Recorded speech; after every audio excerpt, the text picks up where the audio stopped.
GREM presenta un espacio dedicado a nuestros orígenes. Bienvenidos a una hora para la reflexión de los acontecimientos que forjaron nuestra existencia. Diálogos con la historia. Un espacio dedicado a nuestros orígenes. Encuentros con nuestro pasado. Diálogos con la historia.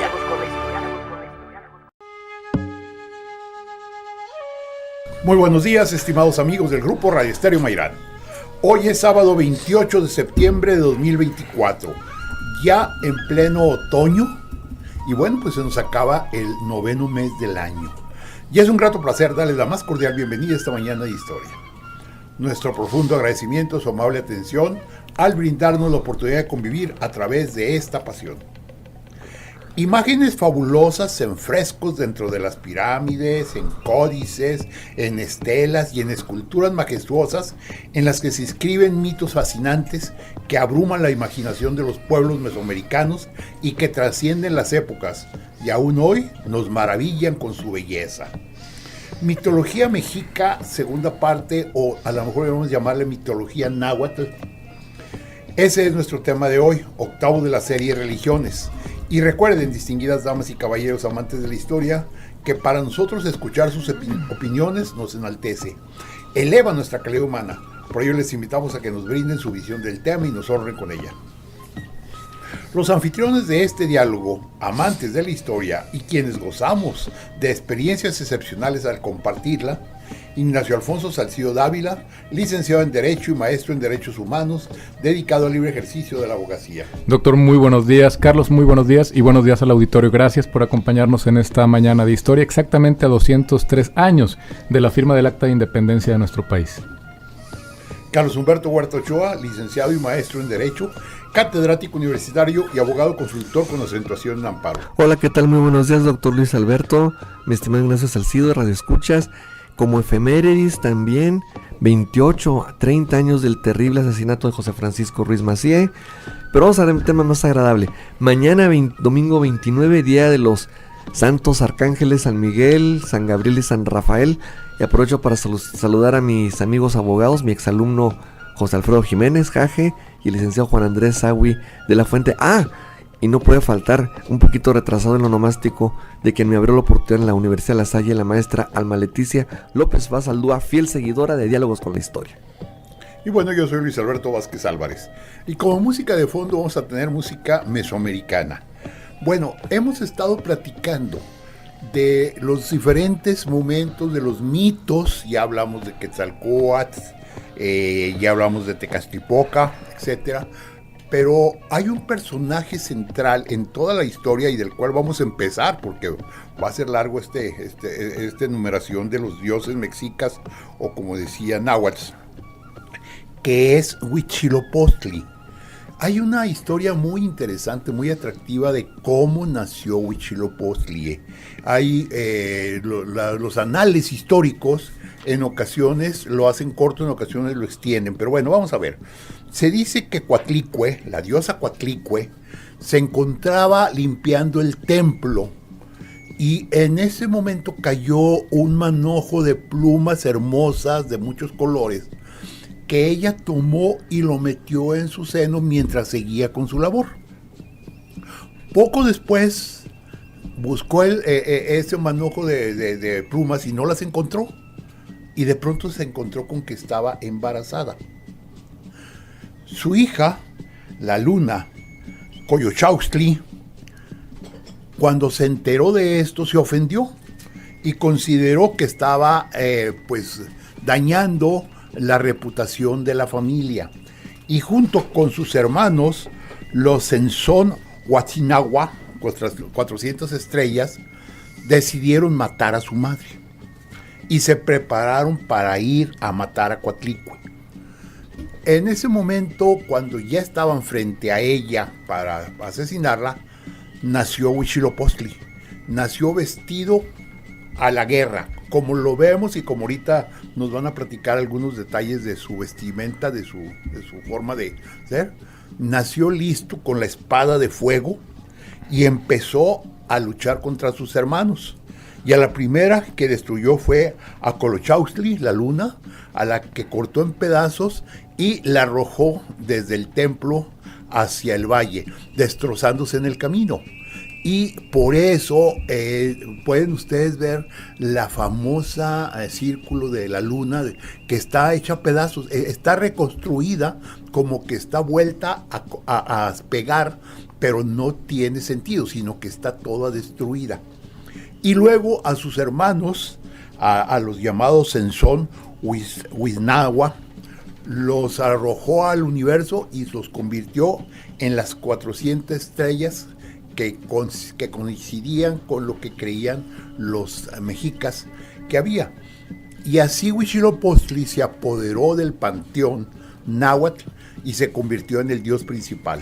Doctor, muy interesante, sobre todo por la conexión que guarda con el mito fundacional de los mexicas, de los aztecas, sobre el fuego nuevo, porque hay otras variantes del mito que establecen que una vez que Huitzilopochtli vence a los huitznahuas, ellos caen en forma de palos de fuego y dan lugar al fuego nuevo. No hay que perder de vista que el fuego es un elemento esencial en el rito de la cosmovisión mexica. ¿Por qué? Porque ellos estimaban que cada 52 años era probable que se extinguiera el fuego, incluso que el sol no volviera a salir. Es algo de lo que vamos a hablar en el programa del día de hoy, sobre cómo medían el tiempo, sobre por qué creían lo que creían en relación al transcurso del tiempo, qué pasaba después de que se acababa la vida. También eso es muy importante, porque han ido variando las investigaciones en relación a la esperanza de vida entre los pobladores aztecas, pero las más recientes marcan que vivían únicamente entre 18 y 22 años, es decir, tenían una existencia terrenal muy breve.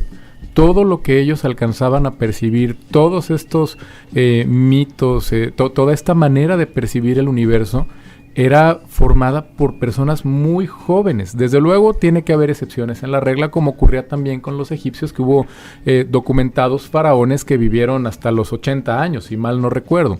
Obviamente tenía que haber sus excepciones, pero seguramente también eran vistos como algo sobrenatural, como un regalo de los dioses, esas personas que llegaban a una vida tan longeva. Es por eso también que los mexicas, sabiendo que esta existencia consciente era tan breve, tenían una conciencia de su pertenencia al universo muy arraigada, a diferencia de otras religiones, y eso lo vamos a ver porque qué pasaba después de que cursaban por lo que se llama el Mictlán, qué ocurría después. En muchas religiones, incluyendo la religión católica, probablemente nos vamos también a las religiones nórdicas, el Valhalla, el Nirvana, son recompensas, son premios, prometen una vida mejor después. Resulta que la vida mejor que prometía la cosmovisión azteca era volverse parte del universo. Y eso quizá pudiéramos decir, pues qué aburrido, ¿no? Me gustaba más ser persona y me gustaba más comer y me gustaba más correr y divertirme. Pero ahí podemos ver la importancia que tenía para los mexicas el universo como tal. Ellos cuidaban la naturaleza porque se sabían parte de la naturaleza y sabían que más pronto que tarde iban a volver a la naturaleza, y esa era su principal recompensa. Pero vamos a hablar de eso un poco después, cuando ya corresponde hablar del viaje del Mictlán, de lo que corresponde al final de la vida después de la muerte, porque para ellos este curso del Mictlán era muy parecido a lo que ocurría también cuando los egipcios se enfrentaban a este juicio de Osiris. Había también pruebas que debían cursar, pero no era tan importante como habían vivido. Todo lo que ocurría en relación al destino del alma era lo que pasaba después. Pero creo que Carlos también nos quiere hablar en relación a algunas deidades. Ok, nomás entonces estoy pensando que era muy parecido también a lo que los griegos consideraban que después de la muerte tenían las almas que caminar por los famosos campos elíseos, que estaban del lado de Hades, y que como que se preparaban para una nueva vida. Absolutamente, a diferencia nada más que, y eso es lo que es interesante, que los aztecas concebían una nueva vida no con una forma, digamos, no de una manera antropomórfica, sino de una manera más etérea, como parte integrante del cosmos. Ellos se sabían parte integrante, y entonces digamos que su cosmovisión era: vas a formar parte de los ríos, de las montañas, de los... Exacto. No, e incluso, por ejemplo, cuando morían, a lo mejor ya me estoy adelantando, pero pues es una platiquita, ¿no? Sí. Entonces, por ejemplo, cuando había niños que morían antes de que se les impusiera su nombre, o cuando había madres que morían en el momento del alumbramiento, pasaban directamente a ciertos planos de una existencia ultraterrena. Por ejemplo, los niños iban a un lugar en el que había un gran árbol que los amamantaba hasta que pudieran volver a nacer. Y eso tiene sentido porque ellos todavía no vivían la vida, no les había tocado cursar la existencia.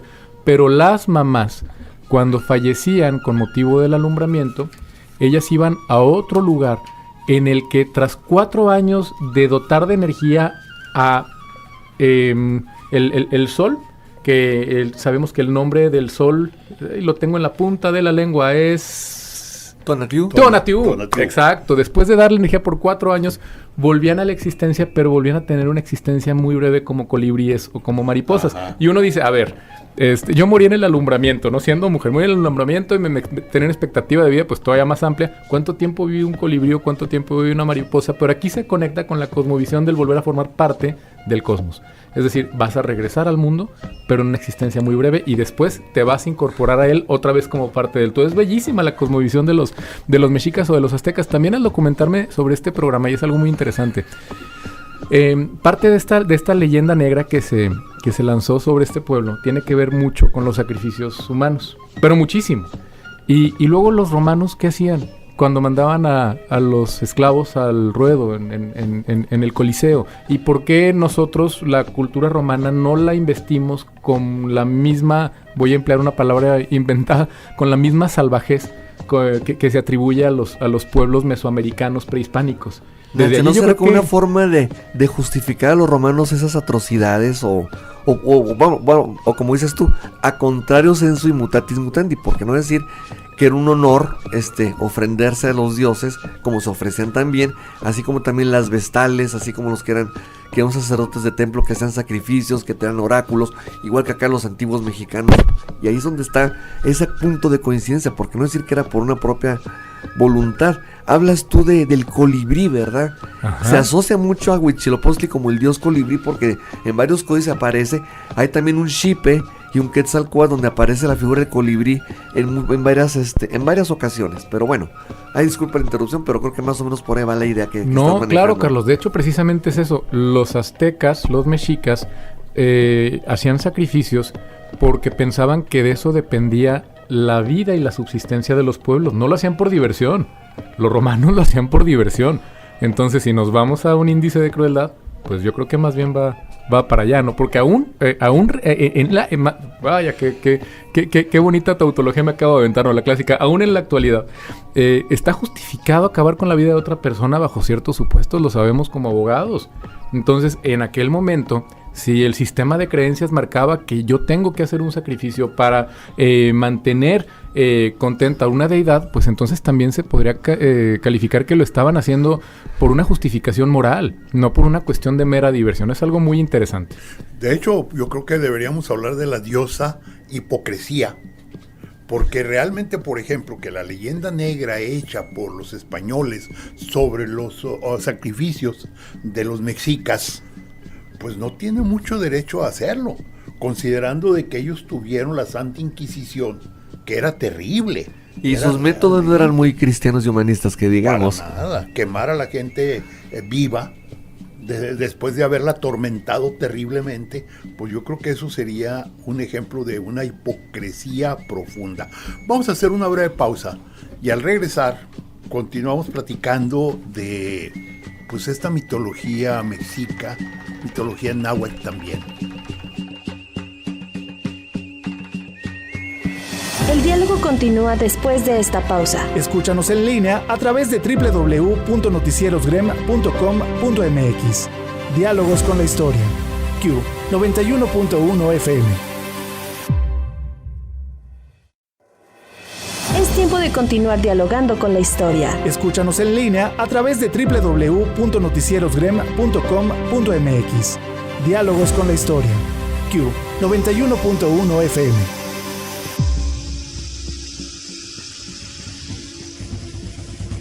Regresamos a Diálogos con la Historia. Nuestro tema de hoy, mitología mexica o mitología náhuatl, es la segunda parte. Y bueno, estamos platicando el tema de lo que creían los pueblos mesoamericanos. Les recuerdo los dialogantes de este programa, Carlos Humberto Huerta Ochoa e Ignacio Alfonso Salcido Dávila, igual que un servidor, abogados amantes de la historia. Pero Carlos, ¿querías comentar algo? Bastante.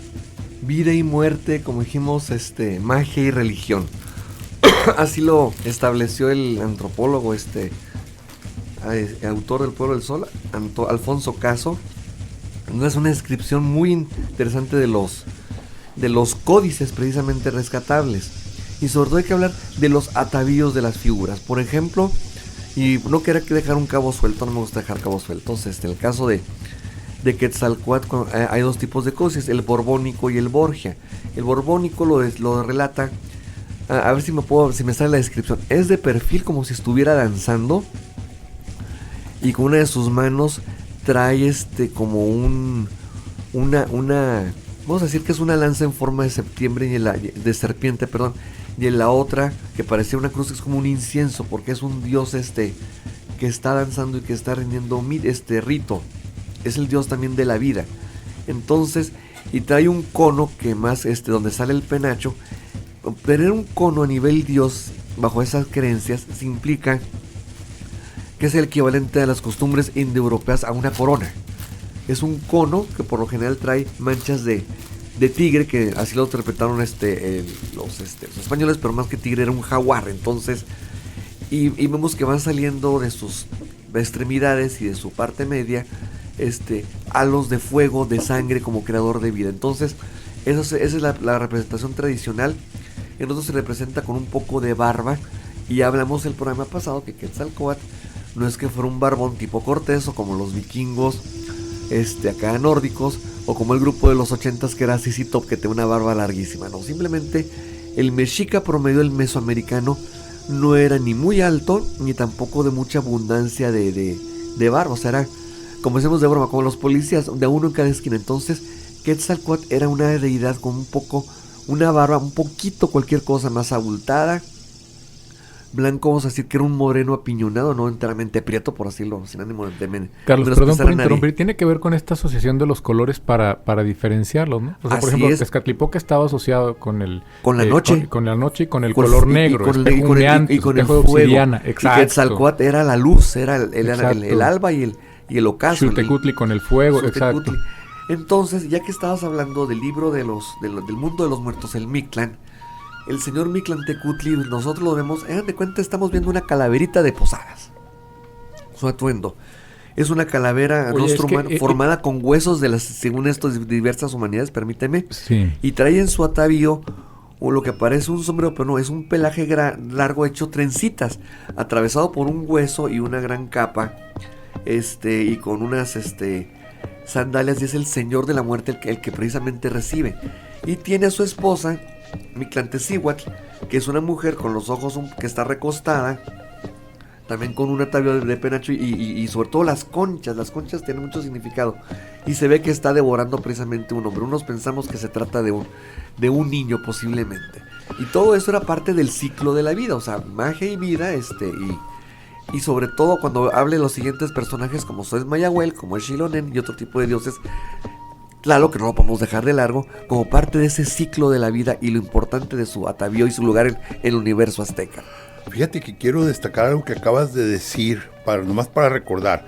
Nos mencionabas que Mictlantecutli, o sea, el dios del infierno, del averno, de los muertos, sí, tenía su cuerpo constituido con huesos de diferentes humanidades. Así es. Recordamos que en nuestro programa pasado mencionamos precisamente que los náhuatl creían que había habido diferentes tipos de seres, de maíz, etcétera, etcétera. O sea que tenía mucho que ver. Por supuesto que sí, sobre todo porque recordemos en la leyenda que Quetzalcóatl es que le pide, entrégame restos, no la total, restos de esos osamentas, y donde le sale con esa jugarreta de que le manda los codornices para atacarlo y quitarle su carga preciosa. De ahí que los adoradores de Quetzalcóatl hicieran como un sacrificio a las codornices, como factor de traición, vamos a llamarlo así. Pero bueno, vamos a seguir en esa magia, precisamente el atavío de estos dioses. Entonces, Solo destacar, perdón, es lo que Sí, yo adelante. quería comentar, la conexión, porque estamos también ya cerca del Día de Muertos. Y el Mictlán está estrechamente relacionado en cuanto a esta conexión que existe entre el rito del Día de Muertos con las tradiciones también cristianas, el sincretismo religioso, pues proviene mucho de allí. ¿Qué? Y fíjense, haciendo una comparación, así como por ejemplo, cuando hablamos de la mitología grecorromana, que Hera o Juno se le asociaba con un pavo real y que a Zeus con un águila, pues bueno, aquí en Mictlantecutli también se le asociaba con un animal, como un murciélago, como una araña, o tecotl, o animal de mal agüero, el búho. De ahí el dicho que cuando el tecolote canta, el indio muere. Es porque precisamente está haciendo el llamado precisamente de Mictlantecutli hacia el inframundo. ¿Y no crees, por ejemplo, que hay gente que todavía teme mucho a las lechuzas?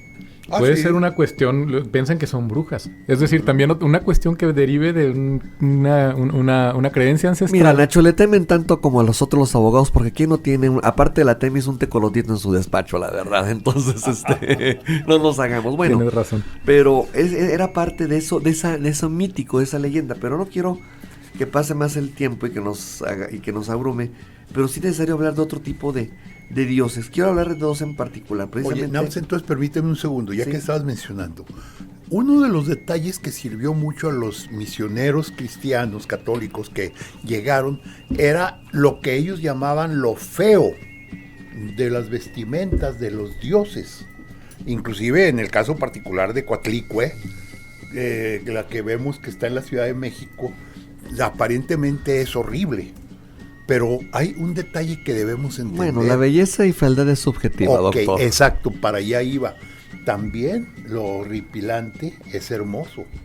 Y que no se hagan porque, a ver, ¿qué es lo que vemos de las gárgolas, por ejemplo, que están en Notre Dame, en París? Pues son demonios, son abominaciones y en muchas otras obras arquitectónicas de estilo gótico. Es más, ese Exacto. era el estilo precisamente, era una moda. ¿Y no son hermosas las gárgolas? Es pregunta. Pues sí, sí. Pero están feas.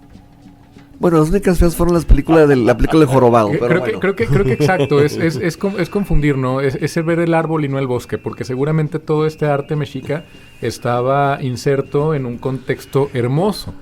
Imaginemos estas creaciones, pero no como una pieza aislada en el mundo moderno, sino como un componente de un todo. Es como si pensamos en una gárgola, como usted bien comenta. Si nos imaginamos la gárgola sola o si la vemos sola, es espantosa, pero si ya la vemos en una catedral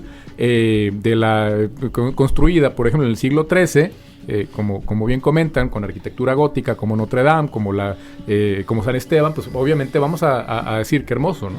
Como lagunero, digo una cosa muy sencilla. El café del desierto es primoroso y siempre estamos pensando en el verde de la selva. Así es. Y hablando de verde, por ejemplo, esta diosa Chalchitlicue, que significa la de las faldas de jade, y que es el jade, una piedra verde preciosísima, que se dio aquí por... Pero la falda estaba llena de serpientes. Sí, de serpientes de jade, entonces, Carlos, como también tocar, perdón, otra cosa, y eso es triste y es una realidad.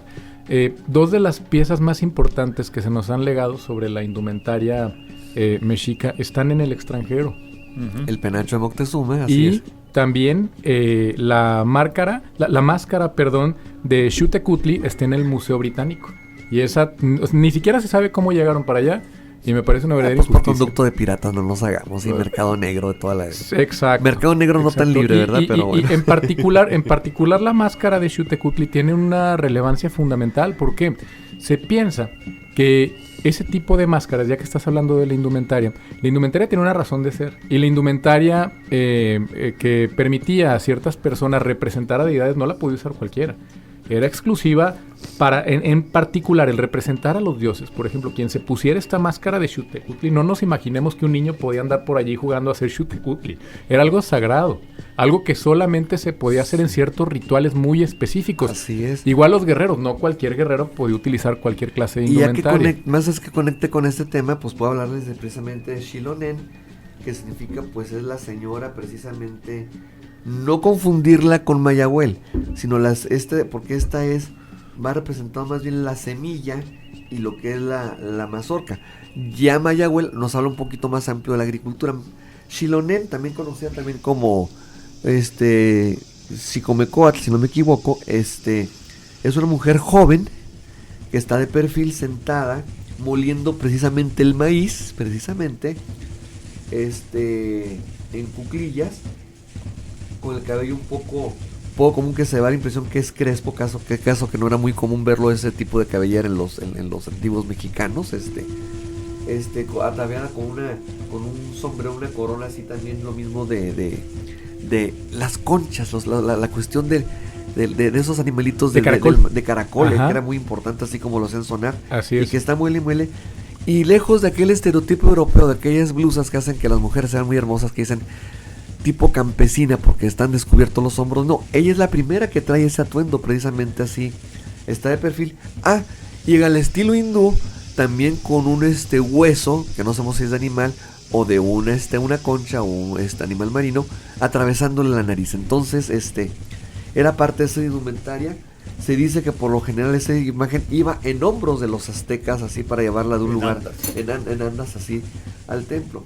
Y por el lado tenemos ahora sí a Mayahuel, que es una mujer que va surgiendo precisamente del agave. Es una planta de agave donde va surgiendo, así también coronada, majestuosa, y precisamente tiene varios simbolismos. Lo que es el inicio de una época como es la primavera y la época de la cosecha, así como era en su momento Ceres, ¿verdad? Entonces, es que todo absolutamente en la indumentaria de los mexicas tenía un significado. Es decir, no era nada más cuestiones que tuvieran un valor estético. Todo estaba asociado a otra clase de valores. Y una mera expresión artística, simplemente así era una justificación, una argumentación, como decimos los que partimos. Por ejemplo, hablas mucho del jade. El jade tenía un significado muy profundo para ellos. Representaba vida, abundancia, agua, maíz y alma. Entonces, y realmente sabemos que hablamos de estos elementos: vida, abundancia, agua, maíz y alma. El centro de la vida de los mexicas. ¿Qué serían los mexicas sin el maíz, por ejemplo? Y sin agua. No podemos ni siquiera imaginarnos. Es más, el mito fundacional de ellos, ¿de dónde deriva? De encontrar ¿en dónde? En medio de un lago, agua. Un águila devorando una serpiente. Entonces, obviamente... ¿Y qué será de los mesoamericanos sin el pulque, Nacho? ¿Dónde lo dejas? El pulque extraído del maguey. De ese Dios que da la vida. Ese maguey que Quetzalcóatl y otros les enseñaron a cultivar precisamente. Y también embriagaba. Así las cosas. Es el néctar de los dioses. El néctar de los dioses, la ambrosía, vamos a decirlo así. La ambrosía de los griegos. Así es, sí. y muy interesante, ya hablando de estas representaciones, creo que podemos entrar en la manera en la que computaban el tiempo, y algo que todos damos por sentado, que no necesariamente es así. Todos hemos visto esta moneda de 10 pesos y lo que tiene en medio, y casi todos decimos, ese es el calendario azteca. Casi todos decimos, es el calendario azteca. No, esa es una piedra del sol que representa al gobierno y tiene algunas manifestaciones de la manera en la que se computa el tiempo para los aztecas, pero lo cierto es que no era un calendario funcional. Porque para hacer un calendario funcional prácticamente tendría que tener partes móviles que permitieran conjugar el cómputo de varios calendarios simultáneos. Ellos computaban el tiempo de distinta manera a como lo hacemos nosotros. Para empezar, y solamente cerrar la cuestión estética, yo al menos cuando veo esta moneda de 10 pesos y veo la piedra del sol que fue descubierta en 1790 en el Templo Mayor, y una historia muy maravillosa, porque la encuentran, es una piedra enorme, mide 3 metros con 58 y pesa 25 toneladas. La encuentran volteada hacia abajo. Se cree que eso fue una medida desesperada del pueblo mexica para intentar detener la llegada, o más bien la caída del quinto sol, que lo hicieron ya cuando estaba en pleno colapso la civilización. Nacho, pero yo voy más allá. Imagínate, no te digo la cargadera de esa losa, que ya ni los pesos que hacemos tú en el gimnasio, ¿verdad? La fortaleza de los antiguos mexicanos, y deja tú, la cargada de lo de menos, como que puede ser entre 5 o 6. Entre 5 o 6, 25 toneladas, Carlos. No, personas. Me refiero a personas para cargarlas, o sea... Pero la labrada, la labor artesanal y la medición en el tiempo, porque son épocas, es un ciclo de la vida. Es más exacto que el gregoriano, porque no ocupaban el año bisiesto como nos toca ahorita en esta época. Sí, y no, va a ser muy interesante porque tenían sus días nulos. Sí, pero bueno, vamos a hacer una breve pausa en este momento y al regresar vamos a continuar platicando de esta medición del tiempo y de esto que ha sido por muchos años una discusión muy seria, si la piedra del sol es un calendario o no. Vamos a hacer una breve pausa. El El diálogo continúa después de esta pausa. Escúchanos en línea a través de www.noticierosgrem.com.mx. Diálogos con la historia. Q 91.1 FM. Es tiempo de continuar dialogando con la historia. Escúchanos en línea a través de www.noticierosgrem.com.mx. Diálogos con la historia. Q 91.1 FM. Regresamos a Diálogos con la Historia. Nuestro tema de hoy, mitología mexica o náhuatl. Este es nuestro segundo programa sobre ello. Con nosotros se encuentran precisamente los dialogantes de este programa, Ignacio Alfonso Salcido Dávila y Carlos Humberto Huerta Ochoa, y un servidor. Y bueno, pues vamos a continuar con este tema que primero pues nos sacó de onda la información que Nacho Salcido nos hacía llegar de que la edad de vida de promedio de los aztecas, de los mexicas, era de 22 años. Pero luego, ¿cómo se medía el tiempo y si en un momento determinado la llamada Piedra del Sol era un calendario o no? Así es, lo que pasa es que esta piedra tiene una representación de la forma de medir el tiempo, pero no significa que... Lo que pasa es que un calendario, desde un punto... Un calendario es algo que debe funcionar. Por ejemplo, un reloj que no da la hora, pues no es un reloj. Pasa exactamente lo mismo con un calendario que no nos sirve para situarnos en un periodo preciso de tiempo, pues no es un calendario. Puede ser una cierta representación de las iconografías que se empleaban, de la manera en la que se dividían los periodos de tiempo, inclusive del origen del universo y del fin del universo. ¿Por qué? Porque en el centro de esta enorme piedra, que reiteramos, medía más de 3,5 metros de diámetro y un peso de 25 toneladas, hay una deidad, pero tan oscura y tan ambigua es la mitología azteca y tampoco el conocimiento que lamentablemente nos ha llegado para poderla interpretar, que al día de hoy no se tiene certeza sobre si este rostro que aparece justo en el medio de la Piedra del Sol es Tonatiuh, que sería el sol del día, o bien Yohualtonatiuh, que es el sol de la noche, es decir, la luna, o bien el monstruo terrestre primordial del que hablamos el programa anterior, que se llama Tlaltecutli. ¿Sí recuerdan a Tlaltecutli? Y entonces, dependiendo de lo que se interprete, vamos a llegar a la conclusión de si el centro de la piedra representa el inicio del universo o representa más bien el colapso del universo. La lengua se cree que es una cuchilla de obsidiana, como la que se empleaba para el ritual de sacrificios humanos, que también vamos a hablar un poquito más adelante. Una piedra preciosa para la cultura azteca. Exacto, y aparte, si ustedes aprecian la piedra, alrededor del rostro hay 4 pequeños puntos que se cree que eran precisamente del color del jade. Obviamente a nosotros nos llegó la piedra ya sin ningún tono, pero se cree que estaba pintada, haciendo representaciones de ciertos materiales. Los 4 puntos que se encuentran alrededor de la piedra se cree que eran los soles. El de arriba era Nahui Ocelotl, que es el primero de los soles. El segundo Nahui Eecatl. El tercero Nahui Quihuatl. Y el cuarto Nahui Atl, que era el que estaban viviendo los aztecas. Ahora, hay que darnos cuenta de una cosa. Ellos fueron muy buenos prediciendo su propio futuro, porque aquí voy a hacer una especie de spoiler. Para ellos, cada periodo de 52 años daba lugar a una ceremonia de renovación del fuego nuevo. Resulta que solamente tuvieron 4 ceremonias de esa naturaleza. Y cuando llega el lugar de la quinta ceremonia o que debía llegar el lugar, es cuando llega la conquista y erradican totalmente a la cultura mexica. Entonces, en esta piedra, aparte, a los lados hay 2 garras de jaguar, pero si nos fijamos bien, cada una de ellas sostiene un corazón humano. ¿Por qué un corazón humano? Porque se creía que Tezcatlipoca valoraba mucho y necesitaba incluso para estar en paz con la sociedad mexica el sacrificio y que le entregaran el corazón. También una parte del Mictlán tiene que ver y es prácticamente la última parte del Mictlán. Así de importante se estimaba el corazón humano para la cultura azteca, pero como sacrificio, que un gran jaguar venía corriendo hacia uno y uno tenía que tener el valor, digo, porque si fuera nada más que me come el corazón el jaguar, pues entonces todos pasan, porque nadie va a poder resistirse, ¿no? Era un jaguar inmenso, mitológico, y entonces el valor estaba en que debían entregarle ellos mismos el corazón para poder pasar esa prueba. Hay un anillo decorativo después del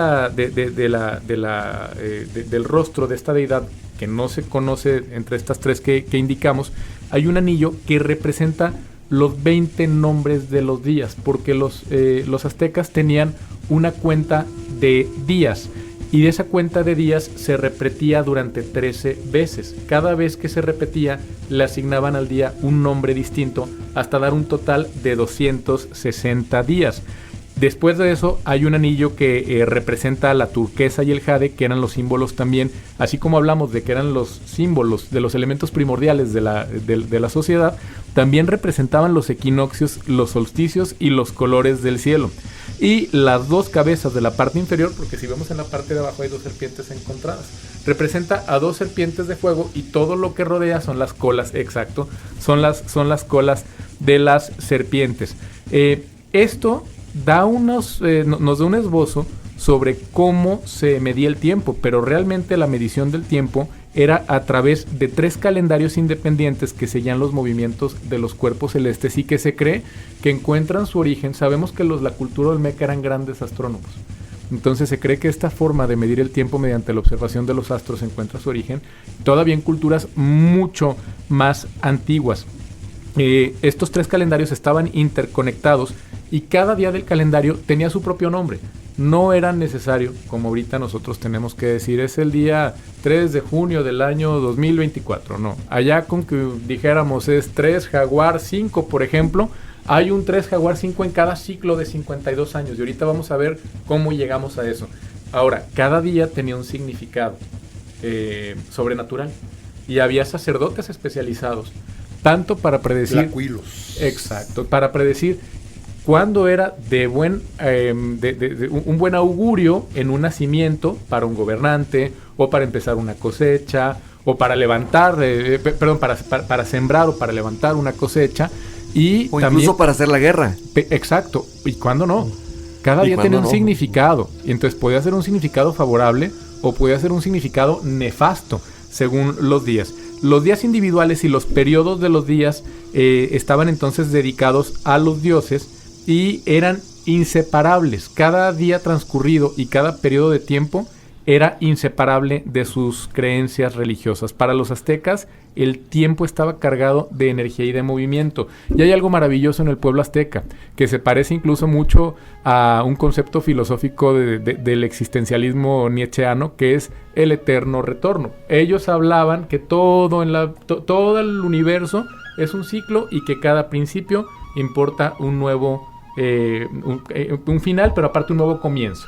Entonces, que cada final de un nuevo comienzo de manera distinta. Lo podemos ver en la leyenda de los 5 soles, como cada vez que había una aniquilación, venía una nueva especie que era mejorada. Incluso los humanos del 4º sol, que eran precisamente la sociedad azteca, que fue la que tuvo que lidiar con estos, entre comillas, conquistadores, fueron, digamos, una recopilación de lo mejor que se había podido conseguir con los 4 soles anteriores, en esta leyenda en la que Huitzilopochtli desciende al inframundo y se trae los huesos y se le rompe por un foso que le arman Mictlantecutli, y entonces todo este mito, ¿no? Para los aztecas entonces había esta cuenta de los días que se llama Tonalpohualli. El Tonalpohualli es una cuenta de los 260 días, y se dividía en nombres, ¿sí?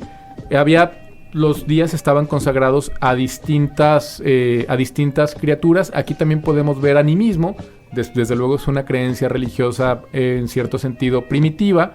Había un día dedicado al cocodrilo, otro al viento, a los lagartos, a las serpientes, a la muerte. Este grupo de 20 días corría simultáneamente con otros 13 días numerados, y esto puede coincidir porque en el digamos, La creencia ultraterrena azteca tenía 13 planos. Entonces, por esto podría encontrar sentido que el grupo de 20 días estuviera asociado con eso y transcurrían, hagan de cuenta, coincidiendo uno con otro. Y todos los días debían coincidir con todos, ¿sí? Cuando coinciden todos los 20 días con todos los 13 días, nos dan 260. Después de que se completaran estas combinaciones y de haber obtenido 260 días, pues llegamos a este número interesante.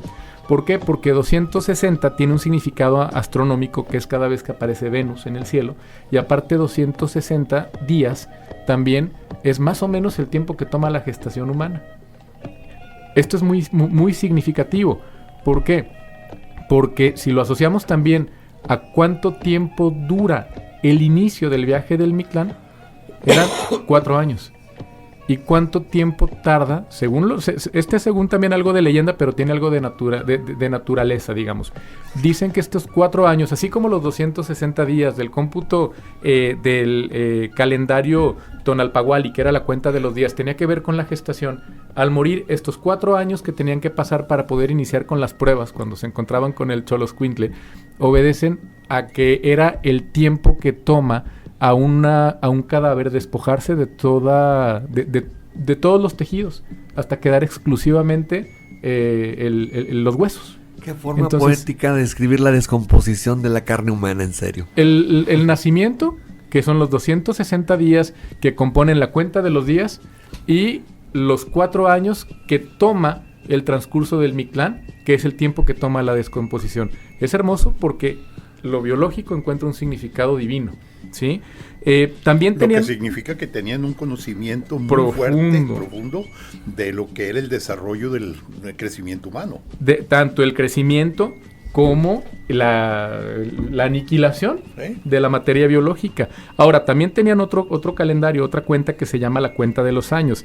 Esta cuenta ellos la denominaban Xiuhpohualli, y el Xiuhpohualli estaba basado en el ciclo solar de 365 días. Y entonces, a ver, ¿cómo? Ya tenemos una cuenta de 20 días, tenemos otra cuenta de 13 días, y luego tenemos aparte una de 18 grupos de 20 días. O sea, no necesariamente era un calendario de 365, estaba basado. Sí. Y eran 18 grupos de 20 días, cada día, que cada uno de ellos tenía su propio festival, cada mes de estos. Para los aztecas o mexicas, los 20 días eran como un mes. Y cada uno de ellos estaba consagrado, por ejemplo, el primero a Tlalcahualo, al detenimiento de las aguas, y el último al crecimiento. Pero también algunos teóricos establecen que es al revés, que realmente empieza con el último, con el del crecimiento, y que a Tlalcahualo va como segundo y se recorren todos los demás. También, y esto es justo lo que quería comentarle a Carlos, que hablaba de que el calendario azteca era más preciso que el actual, es que había periodos que se llaman Nemontemi, y el Nemontemi eran días que no tenían ningún significado y que ellos no se podían explicar, porque no tenían obviamente los conocimientos suficientes para cuadrar el ciclo astronómico con el ciclo de las estaciones en el planeta Tierra. Y entonces eran estos días de vacío en los que prácticamente ni se bañaban ni salían de sus casas, porque no estaban consagrados a ninguna deidad y simplemente eran como un comodín que tenían que meter para ajustar, porque siempre habían desfases. Se consideraban entonces un periodo de limbo extraño en el que nadie se atrevía a hacer nada. Los calendarios de Tonalpohualli, que el Tonalpohualli, recordemos, son los 20 días y los 13 días, y el Xiuhpohualli, que el Xiuhpohualli son estos grupos de 20 días que se repiten durante 18 veces, corrían simultáneamente. Y así como en el Tonalpohualli cada uno de los 20 días tenía que coincidir con el de 13 días para completar el ciclo de 260, cuando coincidían estos dos, es decir, cuando coincidía la cuenta de los días con la cuenta de años, entonces un ciclo completo tomaba 52 años. Y aquí es muy interesante porque cada 52 años los aztecas pensaban que se les venía el fin del mundo. Y para eso tenían que hacer un ritual que era el ritual por excelencia.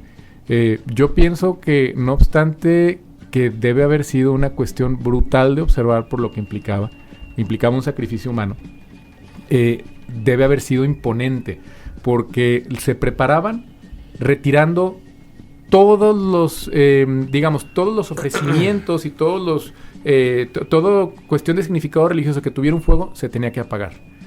Todas las estatuas que representaran alguna deidad tenían que ser limpiadas. Toda la ciudad tenía que estar inmaculada.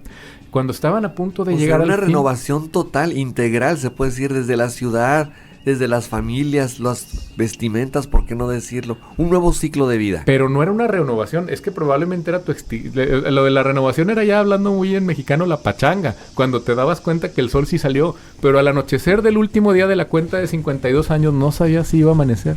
Entonces, a las mujeres embarazadas se dice que les pintaban el rostro de azul, las mandaban encerrar, porque se podían convertir como en seres malignos. Y a los niños también los pintaban y los mandaban encerrar, porque se podían convertir en ratones. Y entonces nos queda muy poco tiempo. En esta ceremonia del fuego nuevo, lo que hacían era un sacrificio humano. Al anochecer, cuando las Pléyades llegaban al punto más alto en el cielo, la ceremonia se hacía en lo que ahora se conoce como el Cerro de la Estrella, Citlaltépec, y en ese entonces se llamaba Huixaxtlán, y los sumos sacerdotes con esta máscara, que es la que comentábamos ahorita, de Xiuhtecutli, porque estaba consagrado este festival a Xiuhtecutli. ¿Por qué? Porque era el dios del fuego.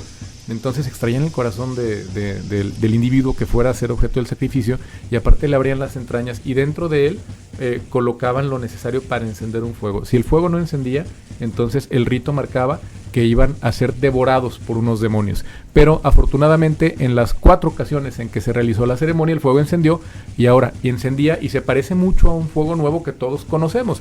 ¿Por qué? Porque con el fuego que se formaba en el individuo que era sacrificado, tomaban el fuego, lo llevaban al templo mayor, encendían una gran hoguera, y todos los que estaban a la expectativa en la ciudad lo veían y se ponían a celebrar. Significa que había sido un éxito y que al día siguiente volvería a salir el sol. Magnífico. Y bueno, nada más, pues se nos acabó el tiempo. Yo nada más quisiera mencionar algunos detalles.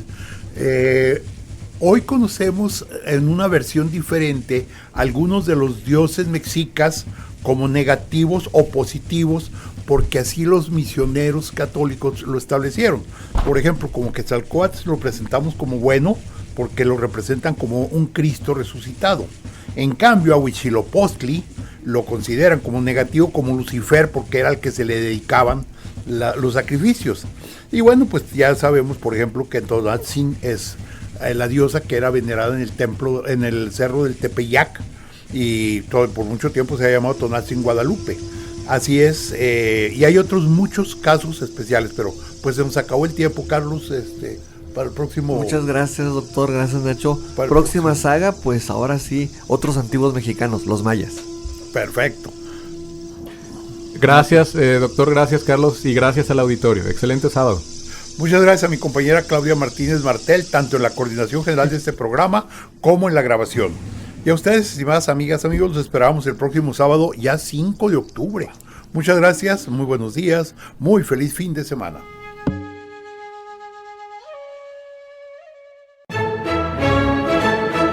GREN presentó Diálogos con la Historia. La charla concluye por esta semana, pero nuestra raíz es extensa, por lo que te invitamos a debatir el tema en nuestra próxima emisión. Encuentros con nuestro pasado. Diálogos con la Historia.